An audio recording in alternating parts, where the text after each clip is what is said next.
At dahil maulan ngayon dito sa amin at malamig yung panahon, kaya naisipan kong magluto ng mainit na sabaw. Ay grabe mga ate, ang sarap niya. Hindi na kailangan kumain sa labas dahil kaya nang lutuin sa bahay. Ngayong araw mga ate ay hapon na pala. Katulog nga ako kanina at pagkagising ko eto't umuulan pala. Kaya pala sabi ko bakit ang lamig-lamig. At syempre ano pa bang masarap gawin kapag ka malamig yung panahon? E de ano pa kundi kumain. Naisipan ko nga magluto ng masarap na sabaw. Nagtingin nga ako sa rep kung ano nga yung pwedeng maisabaw dito. At eto nakita ko nga itong beef sukiyaki. Tapos may nakita nga rin pala akong tofu. Kaya naman kinuha ko na rin at binuksan na. Tinapon ko nga lang pala yung pinagbababaran niyang tubig pagkatapos in-slice ko na ng paganyan. Pero kung tinatamad na kayong mag-slice, pwede nyo naman yan ang ilagay ng buo. Eme, walang ganon! Bali, maglalagay nga din pala tayo dito ng enoki mushroom. Pagkatapos nakita ko nga itong pechay bagyo namin na pagod na.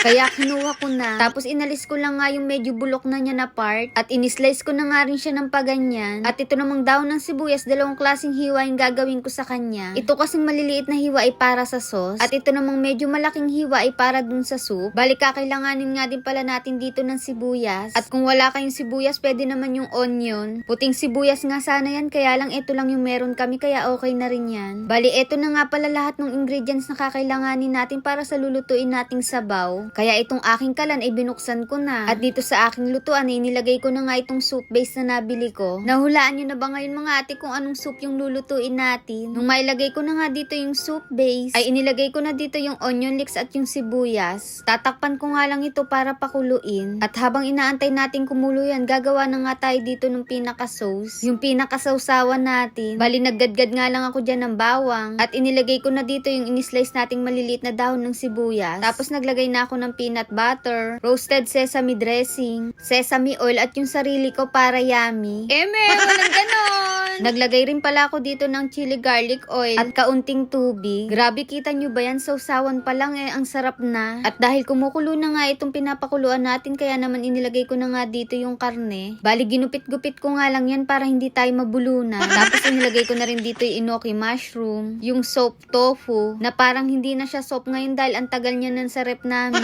At para dun sa pinaka-noodles, itong sotanghon yung gagamitin ko. At yung panghuli nating ilalagay, itong pechay bagyo na pagod na. Tinakpan ko lang nga ulit ito para kumulo. At ayan na ang ating hotpot mga ate, na kung maaamoy nyo lang yan ay ang bango-bango talaga. At sobrang excited na nga rin ako ditong matikman to. Kaya ayan, hindi napigilan, humigop na kagad ng sabaw. Grabe, yung sabaw pa lang ang sarap na. Kaya naman ito mga ate, napasandok na nga ako dito. Abay, mauuna na nga akong kumain dito habang wala pa si ate Kat nyo. So paano mga ate, tara kain tayo. At unang kagat, first bite.